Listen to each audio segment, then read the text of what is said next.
ಮಾಡ್ತಾ ಇದ್ದೀರಿ, ಸಂತೋಷ ಪಡೋ ವಿಷಯ. ನೀವು ವಿರೋಧ ಪಕ್ಷ ಕೆಲಸ ಮಾಡಿರಿ, ಇದು ನಾಳೆ ಭವಿಷ್ಯ ಇದ್ದೇ ಇರುತ್ತೆ. ಮತ್ತು ಆಲ್ರೆಡಿ ಗೋಕಾಕ್ ಮತ್ತು ಅದೇ ಕಾಲಕ್ಕೆ ಮೂಡಲಗಿ ಈ ಒಂದು ಬಲಿಷ್ಠವಾದಂಥ ಸ್ಥಳಗಳು ಜಾರಕಿಹೊಳಿ ಅವ್ರದ್ದು ಭಾಳ ಪ್ರಬಲವಾದ ಹಿಡಿತಿಲ್ಲದವ. ಇಲ್ಲಿ ಜನ ನಿಧಾನಕ್ಕೆ ನಿಮ್ಮ ಕಡೆ ಧ್ವನಿ ಕೊಡ್ತಾ ಇದ್ದಾರೆ, ಹೌದಪ್ಪ ಇಲ್ಲಿ ವ್ಯಕ್ತಿ ಇದ್ದಾರೆ ಅಂತೇಳಿ.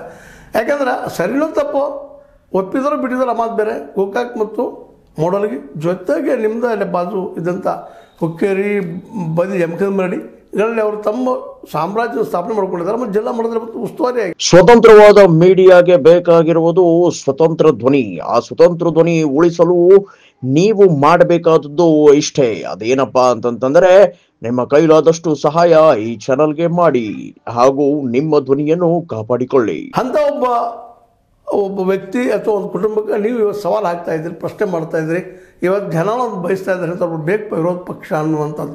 ಯಾಕಂದರೆ ವಿರೋಧ ಪಕ್ಷ ಇದ್ದಾಗನ ಆಡಳಿತಾರೂಢ ಪಕ್ಷಕ್ಕಾಗಲಿ ಮತ್ತೇರಿಗಾಗಲಿ ಅದು ಒಂದು ರೀತಿ ಏನಪ್ಪ ಅಂದ್ರೆ ಕಡಿವಾಣ ಹಾಕಿದಂಗೆ.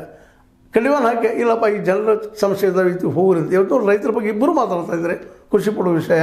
ಆದರೆ ಕಾರ್ಯರೂಪಕ್ಕೆ ಬರಬೇಕು ಅನ್ನೋದಷ್ಟೇ ಈ ಸಂದರ್ಭದಲ್ಲಿ ಇರುವ ನಮ್ಮ ಕಳ್ಕಳಿ. ಯಾಕಂದ್ರೆ ಮಾತಾಡೋದು ಭಾಳ ಅದು ನಮ್ಮಲ್ಲೇ ಭಾಳ ಮಾತಾಡ್ತೀವಿ. ನಮ್ಮ ರಾಜಕಾರಣಿಗಳಂದ್ರೆ ಏನಪ್ಪ ಮಾತಿನ ಮಲ್ಲರು, ಅವ್ರು ಹಿಡಿಯಲಿಕ್ಕೆ ಸಾಧ್ಯ ಇಲ್ಲ. ಮಾತು ಮಾತು ಮಾತು ಮಾತು ಬಿಟ್ಟು ಮಾತಿಲ್ಲ. ಮನ್ ಕ ಬಾತ್ ನೀವು ಕೇಳಿದಿರಿ ಆ ಮಾತನ್ನು ಮೋದಿಯವರು ಕಳೆದ 11 ವರ್ಷದಲ್ಲಿ ಮಾತಾಡಿದರು. ಎಲ್ಲರಿಗೂ ಉದ್ಯೋಗ ಕೊಡ್ತೀನಿ ಅಂತಂದರು, 2 ಕೋಟಿ ಉದ್ಯೋಗ ಪ್ರತಿ ವರ್ಷ ಮಾಡ್ತೀನಿ ಅಂತಂದರು. ಎಷ್ಟು ಕೊಟ್ಟರು ನಿಮಗೆ ಗೊತ್ತದ, ನಮಗೆ ಗೊತ್ತದ.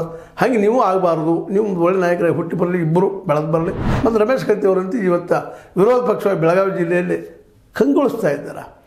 ಅದಕ್ಕಾಗಿ ಇವತ್ತೇನೋ ಒಂದಿಷ್ಟು ಸೋಲು ಅನುಭವಿಸ್ಬೋದು, ಸೋಲು ಆಗಿರ್ಬೋದು ಈಗಿನ ತಾತ್ಕಾಲಿಕ, ಅದು ಮುಂದೇನೂ ಆಗ್ಬೋದು. ಯಾಕಪ್ಪ ಅಂದ್ರೆ ನೀವು ಹೇಳ್ತಾ ಇದ್ದೀರಿ ನಾವು ಅಧ್ಯಕ್ಷನ ನಮ್ಮವ್ರನ್ನ ಮಾಡ್ತೀವಿ ಅಂತೇಳಿ. ನೀವು ಮತ್ತು ಸೌದಿಯವರು ಅಂದರೆ ರಮೇಶ್ ಕತ್ತಿ ಮತ್ತು ಸೌದಿಯವರು ಯಾರಾದರೂ ಆಗಲಿ, ಆದರೆ ಅವರು ಪ್ರಾಮಾಣಿಕವಾಗಿ ರೈತರ ಬದುಕಿಗೆ ಅನುಕೂಲ ಆಗಲಿ, ಅವ್ರಿಗೆ ಸಾಲ ಕೊಡುವಂಥದ್ದಾಗಲಿ, ರೈತರಿಗೆ ಅವ್ರ ಡೆವಲಪ್ಮೆಂಟ್ ಸಲುವಾಗಿ ಅದೇ ಕಾಲಕ್ಕೆ ಅವ್ರು ಮಾರ್ಕೆಟ್ ಮಾಡಿಕೊಡುವಂಥ ಒಂದು ವ್ಯವಸ್ಥೆ ನೀವು ಮಾಡುವಂಥದ್ದಾಗಲಿ ಅಂತೇಳಿ ಆ ದಿಶೆಯಲ್ಲಿ ನಿಮ್ಮ ಚಿಂತನೆ ಆಗಲಿ ವಿನ ಈ ಒಂದು ಅಶ್ಲೀಲ ಪದ ಬಳಸಿ ಇನ್ನೊಬ್ಬರು ಅಪಮಾನ ಮಾಡುವಂಥದ್ದು, ಇನ್ನೊಂದು ಸಮುದಾಯವನ್ನು ಇನ್ನೊಂದು ಜಾತಿಯನ್ನು ಅಪಮಾನ ಮಾಡುವಂಥದ್ದು ಮಾತ್ರ ಸುತಾರಾಮ್ ಒಪ್ಪುವಂಥ ವಿಷಯ ಅಲ್ಲ.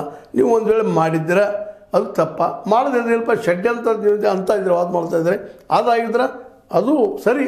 ಆದರೆ ಯಾವುದೇ ಕಾಲಕ್ಕೆ ನೀವು ತಿಳುವಳಿಕೆ ಅವರಿದ್ದೀರಿ, ಪ್ರಜ್ಞಾವಂತರಿದ್ದೀರಿ, ನಿಮ್ಮಲ್ಲಿ ಆ ಒಂದು ವಿರೋಧ ಪಕ್ಷದ ನಾಯಕ ಜೊತೆಗೆ ನಾಯಕನಾಗುವಂಥ ಎಲ್ಲ ಲಕ್ಷಣಗಳಿದ್ದಾವೆ. ನಿಮ್ಮ ಜೊತೆಗಾರರಿಗೂ ಸಹಿತ ಸೌದಿಯವರು ಸಹಿತ ಬೆಳಗಾವಿ ಕಂಡಂಥ ಒಂದು ಅಪರೂಪದ ರಾಜಕಾರಣಿ, ಇದರಲ್ಲಿ 2 ಮಾತಿಲ್ಲ. ಜೊತೆಗೆ ನಮ್ಮ ಇವತ್ತು ಸತೀಶ್ ಅವರಾಗಿರ್ಬೋದು, ಅವ್ರ ಜೊತೆಗೆ ಬಾಲಚಂದ್ರವರಾಗಿರ್ಬೋದು, ಕೆಲವು ಜನ ಇದ್ದೀರಿ. ನೀವೆಲ್ಲ ನಿಜವಾಗಿಯೂ ಒಂದು ಏನೋ ಕಳ್ಕಳಿ ಅದಂತ ಅನಿಸ್ತದ. ಅದರಿಂದ ಕಾರ್ಯರೂಪಕ್ಕೆ ತರುವಂಥದ್ದು, ರೈತರಿಗೆ ಅನುಕೂಲ ಆಗುವಂಥದ್ದು, ಬಡವರಿಗೆ ಅನುಕೂಲ ಆಗುವಂಥ ಒಂದು ಒಳ್ಳೊಳ್ಳೆ ಕಾರ್ಯಕ್ರಮ ನೀವು ಹಾಕ್ಕೊಳ್ಳಿ ಅನ್ನೋದು ಒಂದು.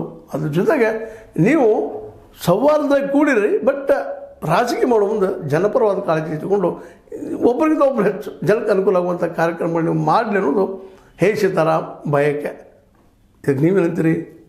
ತಪ್ಪು ಮಾತಾಡ್ತಾ ಇದ್ದೀನ, ತಪ್ಪಲ್ಲಿ ಸರಿ ಏನಾದರೂ ಒಟ್ಟು ನೋಡ್ತಾ ಇರಿ. H60 ನ್ಯೂಸ್ ಅರ್ಥ ಹೇಸಿತರ ವಂದನೆಗಳು.